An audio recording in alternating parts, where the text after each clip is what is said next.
Ooh. Ooh. Ooh. Alright. So, was it yesterday? I believe it was yesterday. Netflix sort of, revealed that they bought the rights to do a Cowboy Bebop live action show. If you actually let me before we go see what Mr. Hansen has to say, let me see what the response was to Netflix's Cowboy Bebop thing. It was not positive. Yeah, you got that. Here. Yeah, there's a lot of Red Letter Media memes popping up. There's that. No, God, please no, is anything sacred? Everyone on this thread now. Oh gosh, this series is gonna suck. I mean, that guy's wrong.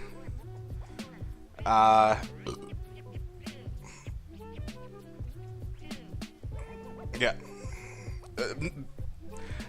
Not many people are really looking forward to this. I mean, one person is kind of an Aaron Hansen Egoraptor saying, "Oh no, a Cowboy Bebop live-action show. Ugh, I can't stand those," or the renewed interest they spur in the franchise, leading often to new merchandise, remastered releases of the old show, and an opportunity to once again discuss something that was awesome as if it were new again. Now, I'm not sure if you're aware, but Egoraptor is a corporate bootlicker. He's in the industry now. He's got friends in the industry. So he's either doing this because he wants to, hobnob with Netflix people, or somebody he knows is working on the show, and he doesn't want to. He wants to defend his good buddy. Now Matt McMuscles is supporting him. Matt's opinions are hit or miss. My good buddy Nervitel, with a good response. It did take 16 years. Yeah. With Bano getting permission and acting as the executive producer. There's my tweet. Most of these responses are along the lines of, well, as you can see, many people are just posting this pic of Jay saying, "Don't ask questions, just consume product, and then get excited for next product." Now, if you're wondering why would anyone? Come on. I know FMA was bad, even though that wasn't actually a Netflix movie. Death Note was, and that was bad. The Witcher looks like it's shaping up to be bad, and it's people think Netflix doesn't have a good track record. Live action adaptations of anime don't have a good track record. The only ones that are good are the ones that are made by Takeshi Miike. Oh, there's his hole. Anyways, the other problem though is, of course, someone at Syfywire, Kaylee Donaldson. Please don't harass her. I'm sure she's a nice person. She's just, she's doing her job as a journalist, a fan grid, as she calls herself. Please don't bother her. Dear Netflix, please don't whitewash Cowboy Bebop. Let's see, white, well, maybe Asian, Mexican, probably. I'm assuming. I think Ed's Mexican. Let me see what Ed's real name is.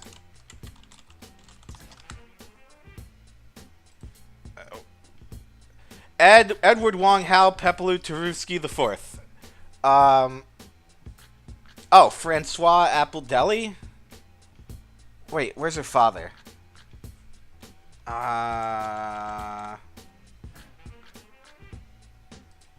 Mr. Apple. Sinez Haysap Lutfen Appledeli. Okay. Yeah, they're Hispanic looking. Anyways, I'm getting off track. I spent 5 minutes not on the article. This week, it was reported that after almost a decade of speculation and waiting, a live-action adaptation of the iconic anime series Cowboy Bebop will happen. A 10-episode series was announced as a co-production between streaming service giants Netflix and Tomorrow Studios, the latter of whom are currently working on television series Snowpiercer and Let the Right One In. Oh, really? They're also planning a live-action series of the anime One Piece. Please don't. Please, I beg of you. Don't. I don't even know if I want them to do a Let the Right One In. I mean, that was a good movie. Both versions were good, but I don't know if I want to see beyond. It seems like it would just be a loop. The vampire girl would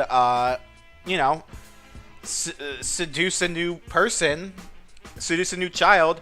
Eventually, the child becomes an adult and outlives their usefulness, and she eats them. That seems like that's implied that's what the cycle is, right? Anyways, that's off topic. A live-action television adaptation had been reported as in the works last year, although such news had surrounded Cowboy Bebop since the late 2000s, when Keanu Reeves was perpetually rumored to be the #1 choice to play protagonist Spike Spiegel. It's a bit tragic in hindsight, because I think at first when Keanu Reeves was announced, people were like, no, don't do that. I don't think he could. No, he couldn't pull it off. And I was one of them. But then John Wick came out, and everyone just did a 180. You're like, yeah, have him be Spiegel. Because the thing about it is, people, I guess it wasn't really public that Keanu is just such a great person. And now that it is, people are like, oh, he could pull it off. The showrunners for the Netflix co-production include Mission Impossible Ghost Protocol co-writers Andre Nemec and Josh Applebaum, as well as Venom and Jumanji Welcome to the Jungle co-writers Jeff Pinkner and Scott Rosenberg. The first episode will be written by Thor Ragnarok's Christopher Yost. The anime director, Shinichiro Watanabe, will serve as official consultant to the show, although it still feels suspicious that one of Japan's greatest pop culture exports will be in the hands of a majority white male. Oh, boy. Well, considering how... Here's the problem. Unfortunately. When you hire people that complain about a white male... If you just hire a person of color or a woman and, they just want to work, that's fine. But the problem is the people that they hire usually fall under the category of whining that everything is a white male, whatever the fuck. And then they come in and then they decide to give everyone a race lift because, I don't know, they're upset. It's ridiculous. And that's where the cynicism builds, really. Cowboy Bebop is a perfect piece of entertainment, a sci-fi action adventure with inspirations taken from film noir and spaghetti westerns. Let me turn this down. I feel like this might be too loud. Spaghetti westerns, war dramas, cyberpunk, and jazz. It's a show that manages to be hilarious one moment, then heartbreaking the next. And its ending remains one of the best in anime. Inevitably, a live-action adaptation will get things wrong, and that is something fans will have to accept. Oh, okay. The adaptation process is tricky, and 2018 is a very different world from the 1998 of the anime's premiere. We can accept change, but there's one thing we won't stand for. Do not whitewash this show. Shut up. Shut up. Don't give me that whitewash bullshit, because you'll be fine if they just turn everyone into black transgender people or whatever. I'm almost positive that people are going to be like, you should make Ed transgender. Yeah. Because that seems like what they would do. That seems like something that they would do, and it infuriates me. I know it's going to happen. Anyways. We know the excuses that would be used if an all-white Cowboy Bebop show was announced, and we don't buy them for a second. This is a show that was heavily inspired by Americana and the Western. To Western eyes, the characters are not specifically coded as Asian, although it has been well documented that one of the main inspirations for Spike was Japanese actor Isaku Matsuda. That might be true, but Spiegel is a German name, not just German, a predominantly Jewish name. Spiegel is a last name that exists mostly in Jewish ancestry, but it started in Germany. It originated in Germany. Yes, this is a show about humanity spreading across the galaxy, and that was never limited to one race. But these defenses come with obvious blind spots. Cowboy Bebop's American-inspired, but America does not instantly equal white. Nothing about Spike and the Bebop crew is defined by whiteness. So why the eagerness to assert themselves as such? Besides, wouldn't it be weird if the Earth's entire population scattered throughout the stars and the show only cared about white? Shut up! Jesus Christ! God. It's so obnoxious. Anyways, we've seen that story before, and there's no excuse for expanding your imagination to the outer realms of the universe and having the default mode for heroism still be white. But this is an issue that goes far beyond Cowboy Bebop, blah, blah, blah. Listen. The only way... you could do that. You could make Jet... I mean, it would be weird having a black person named Jet Black. But if they got Hugh Billingsworth, his voice actor, to play the character in live action, I don't think anyone would have an issue with that. At all. In addition to that, someone argued that Spiegel's a Jewish name, and Spike also has the hair of a Jewish person. So, I don't know if he's necessarily... There might be Asian blood in him, but I believe it's predominantly Jewish. And apparently the gun he uses is Israeli. It's an Israeli firearm. Alright. In 2017, 2 American films based on anime premiered to terrible reviews and a slew of scandals over whitewashing. Ghost in the Shell took one of the great icons of anime, Major Motoko Kusanagi, and had it be played by Scarlett Johansson. After the cast and crew rushed to defend the choice, their justifications only felt creepier and tougher to defend when the story had the Major be a Japanese teenage girl whose brain was transplanted into the body of a white woman. That's true. That's what happened. It was wild. The bigger issue, though, wasn't that Scarlett Johansson was playing the Major. The bigger issue was that Ron Perlman was not playing Bato. They got some other dude to play Bato. I don't know who. Oh yeah, they got this dude to play Bato. Look, his face is too small.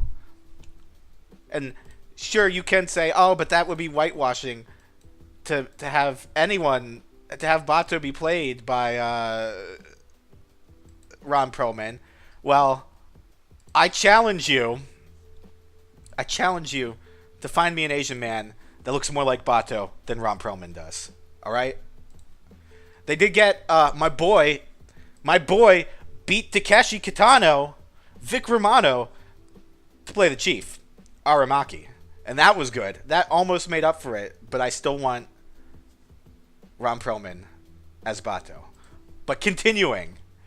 Netflix has already made live-action anime adaptations, too. Last year, the release Death Note, wherein Light Yagami became Light Turner, played by Nat Wolff, that made this adaptation's erasure of its inherent Asian roots, was a 2-point issue. First, it stripped a story about a Japanese god of death of anything remotely Japanese, and second, it completely dropped the ball on the new interesting race issue it introduced by having Detective L be played by Lakeith Stanfield, easily the best thing in the movie. Oh, really? Really? Oh, I get it. You're defending in that one because they changed L's race to black, even though L was like 1/4 German. L had a lot of different ethnicities mixed into him, so he could have. So him being played by a black person isn't out of. It's not ridiculous. The film could have been a striking exploration of white privilege and mistrust in the police in the context of America. Fuck off. I don't want to... Nobody wants to see that shit. I don't understand why people like her want to see movies that validate their own politics. I don't give a fuck. I don't need my politics validated. I understand the police... There's corrupt police officers. I get it. I don't need my own politics validated by a movie. I go see a movie to be entertained, not to have it agree with me and tell me that I'm doing a good job because of the way I think. Instead, it did nothing of interest. It was just a bad movie, and one of the reasons it was bad was because it went out of its way to focus the story on whiteness. What? No! No, it didn't! But had no desire to dig deeper than an easy bit of casting. It's questionable as to whether Ghost in the Shell or Death Note. It didn't go out of its. How did it go out of its way to focus the story on whiteness? I don't think Light's race comes up at all in the movie. Anyways, it's questionable as to whether Ghost in the Shell or Death Note would have succeeded had they not whitewashed their stories. Both movies have massive failings that go beyond casting, but their eagerness to pretend these stories can be made universal as a weak excuse to strengthen the supposed default of whiteness did not help. Hollywood's whiteness problem isn't just ethically questionable, it's creatively bankrupt and actively bad for business. Oh, okay. Really? Really? Tell that to Ghostbusters. Alright? Tell that to... what remakes can I think of? Oh, fuck. What's the movie? What's the Spike Lee movie?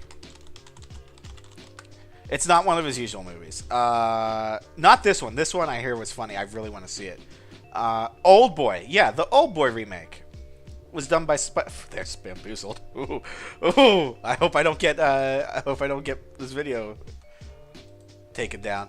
Old Boy. Yeah, his 2013 adaptation of Old Boy.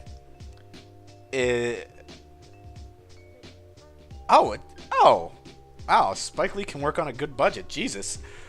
Anyway, well, that kills my argument. Anyways, let's go. It's saying it's actively bad for business. I don't believe it is. I don't think it hurts it. I believe that, like, Black Panther's success is a case of black people were hungry for a quality movie about black people that wasn't another Tyler Perry movie. That's the key. That was part of its success. Black Panther isn't like the best movie ever. It's a very good movie. It's as good as at least the first Iron Man movie. I mean, people overhype it to a 10, but it's a very good movie. It didn't change my life. Captain America: Winter Soldier, that changed my life. That fight choreography is fucking A+. How unimaginative do you have to be to take the most amazing stories of speculative fiction where anything is possible and have trouble imagining their heroes as anything but white? How unimaginative do you have to be to race swap every white character? Do you have trouble writing characters that aren't white? Is that your problem? You shouldn't... Here's the problem. When people prioritize stuff like this, for some reason, I don't know why it happens, but it's been consistent. The quality of the product starts to decrease. Look at 2016 Ghostbusters. They focused so hard on the female aspect that the writing was shit. And that's a team of good writers. Paul Feig's a good director. His movies are funny normally. They're normally rated R, too. That might have also been part of the problem. Kristen Wiig and... oh, God. What's her name? Oh, God. I can't remember the larger woman's name.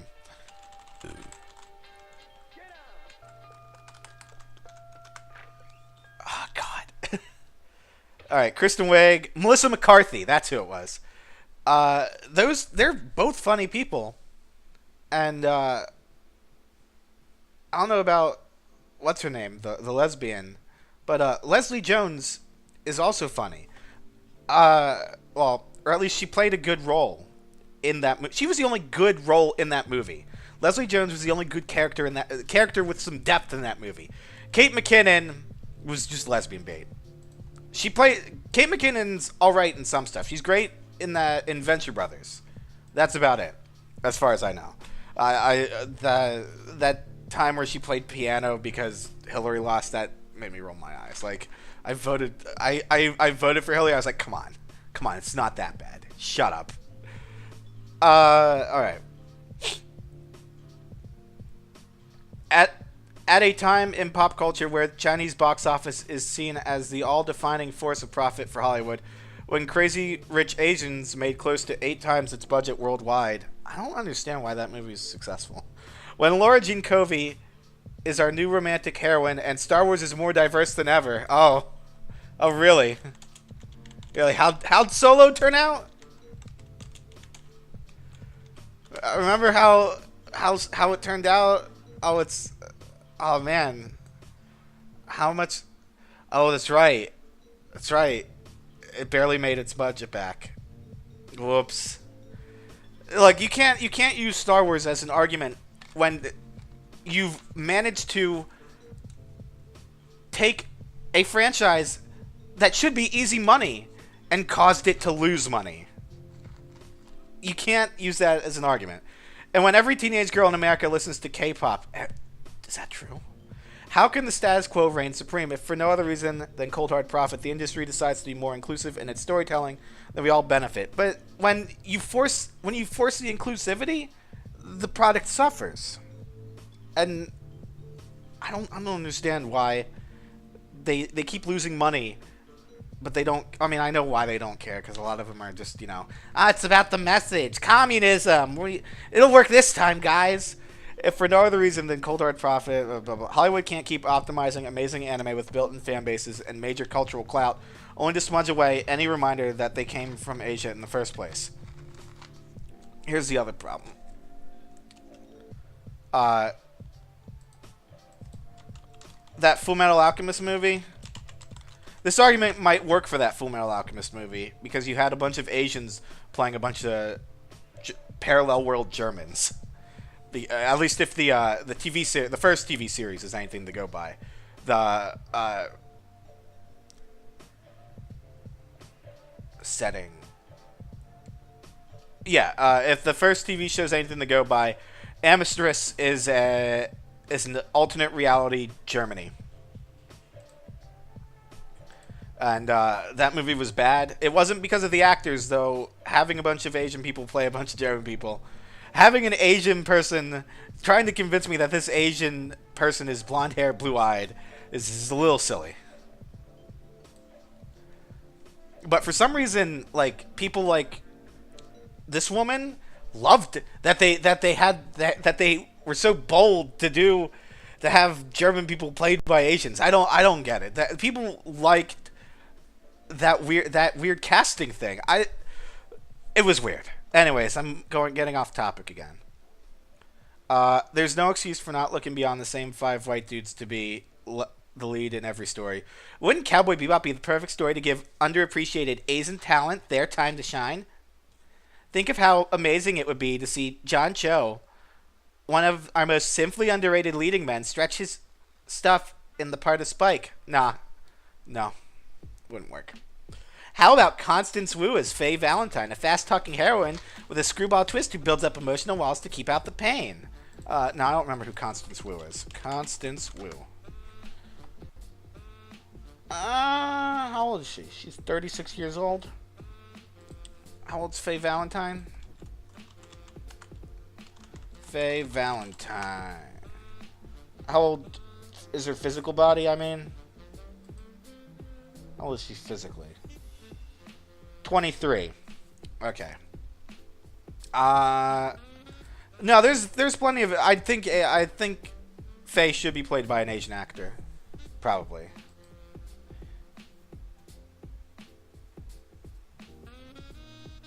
Oh yeah, Singapore. Yeah, so she is Asian. Faye is, in fact, Asian, so that makes sense. She was born in Singapore.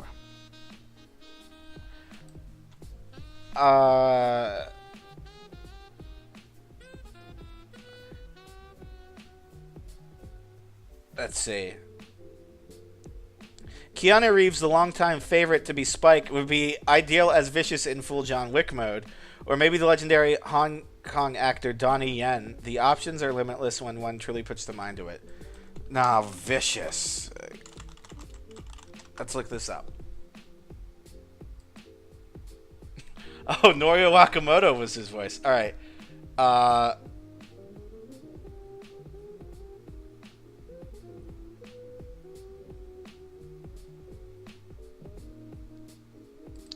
I don't know. I don't know who could play Vicious.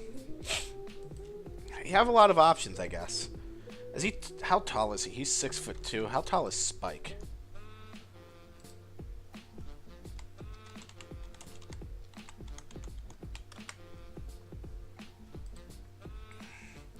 Oh, they're about the same height. No, you can have John Cho play him. I don't know who you could have play Spike. I mean, Keanu, obviously. Keanu's a given. How old is Keanu? He's... Oh. Well, you know what? If... I would have to give Constance Wu to Faye, I guess. I would have to give the role of Faye to Constance Wu then. Otherwise, I'm sexist because Keanu Reeves is almost 50 but can still play a 27-year-old. I'm not sure what actors could play who. I never really thought about it. Anyways, we could argue all day about whether Cowboy Bebop remake is truly necessary, but regardless of its merit, it's happening, and the best we can hope for is that the showrunners look beyond Hollywood's limiting expectations and truly push themselves. Hollywood's expectations aren't limited anymore. I think... Oh, what the fuck? Gods of Egypt was probably an eye-opener for them. They don't do that. They don't do that shit anymore. They don't cast white people as Egyptians anymore. I don't think they do that. And with how Ghost in the Shell was, they're not gonna do that. They're gonna see one of the greats follow. Truly push themselves to have the story look and feel as interesting as the source material deserves. Casting matters, and it would be utterly disheartening to see one of the greats follow in those terrible footsteps of defaulting white because that's what everyone else does. It's not what everyone... Oh, here we go. Oh! Dear Hollywood, please stop changing the race and sex of established characters. How about this? You are Hollywood. Create new characters that can be whatever sex or race you want them to be.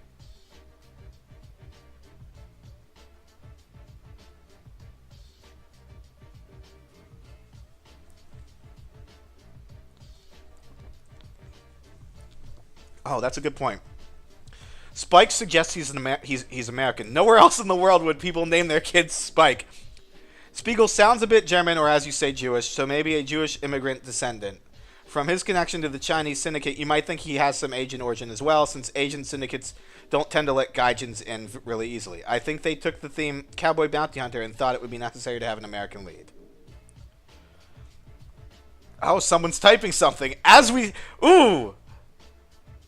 Oh, there's more comments. Ooh, this sounds kind of racist, denying an actor a chance to portray just about anyone. It's like saying that the only role a black man could play in Shakespeare is Othello. And to use your math, they would then be excluded from playing Hamlet or Romeo.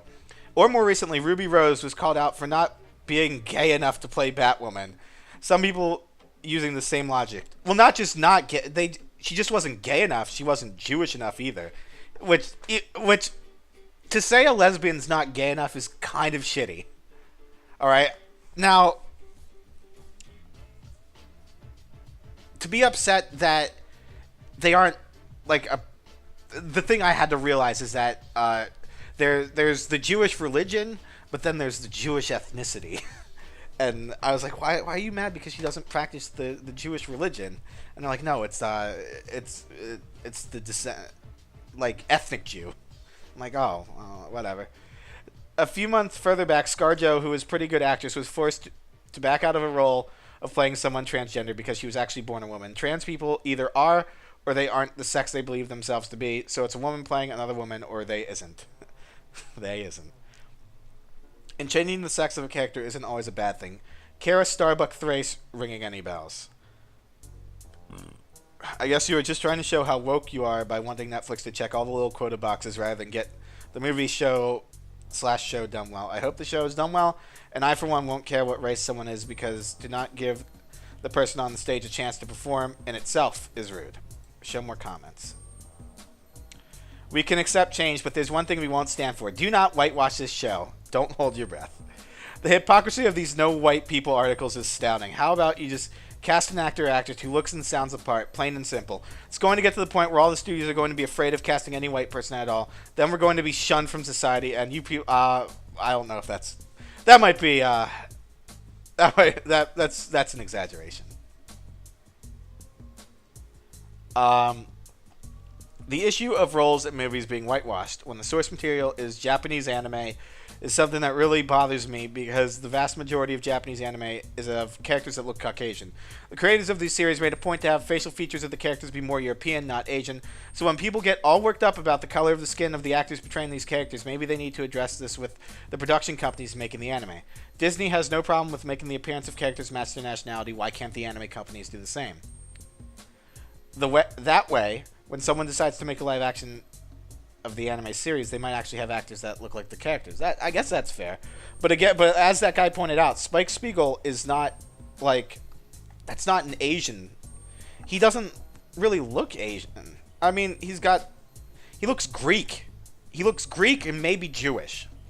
Like, ironically enough, Jet's the only one that looks completely white. Faye looks Asian, and Ed looks, Hispanic. I don't know. That's all. Wow, it went on for 30 minutes. I apologize. Let me know who your ideal casting choice is for. Let me know who your ideal casting choice is for Cowboy Bebop in the comments. Like, comment, and subscribe.